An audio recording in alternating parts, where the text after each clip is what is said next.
Everyone likes a great smile, right? But not everyone is happy with their own, and if you are considering cosmetic dentistry, there are things that you should be aware when choosing the right specialist. And joining us today is Dr. Paul Coleman. Thank you for coming in. You're welcome. So how do you know if you're choosing the right cosmetic dentistry? What should you be looking for?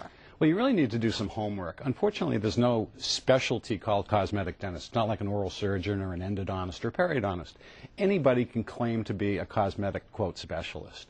So you really need to do some looking around, and you have to choose the person that you're going to have do an elective procedure for you very carefully. What are some of the questions that you should ask, though, and documents or background you should look for?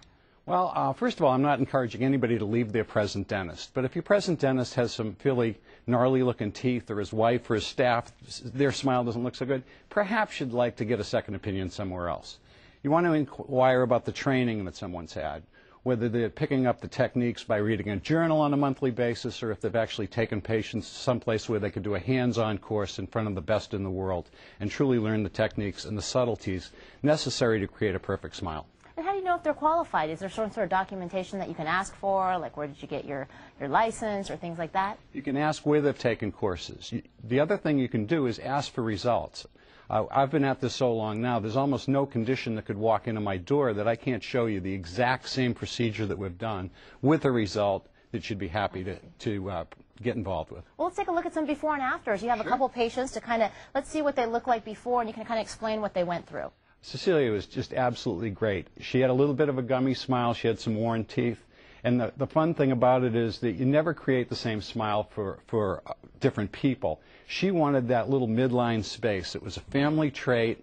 And as we went through her smile rejuvenation, she wanted to make sure that I mimicked that and she didn't lose her familiar little gap right there in the middle. How long did a procedure like this take, and how much would it cost? In her case, we did her entire upper and half of her lower. It was 2 3-hour visits, and the cost, as I recall, was around $15,000. Great. And what is that called, actually, that last procedure? It was a smile rejuvenation. Smile rejuvenation. What is this process? This is another patient? This is another patient. She had the unfortunate genetic defect in her enamel where it came out kind of chalky white, and somebody had, quote, done some crowns, some not so great looking crowns on her front 4 teeth and tried to hide the canines.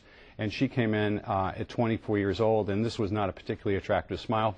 So we redid the upper front 8 for her, and she just a stunning girl. Absolutely beautiful results. How much would something like that cost? That was under $10,000. Those were just 8 porcelain veneers. Porcelain veneers. Right. Now, and these are really expensive procedures, so how does someone guarantee that the work is done right? I mean, what if you get the smile and you're not happy with it? I would seek many opinions, in all honesty. In my situation, we have a series of checklists where we actually sit down and pick out the smile from a smile library where the patient gets to shop for their own teeth. Then we create in wax what we anticipate the porcelain will look like, and the patient signs off on that. Then their temporaries are made exactly like that wax up, so they get to test drive the size, shape, contours of the teeth.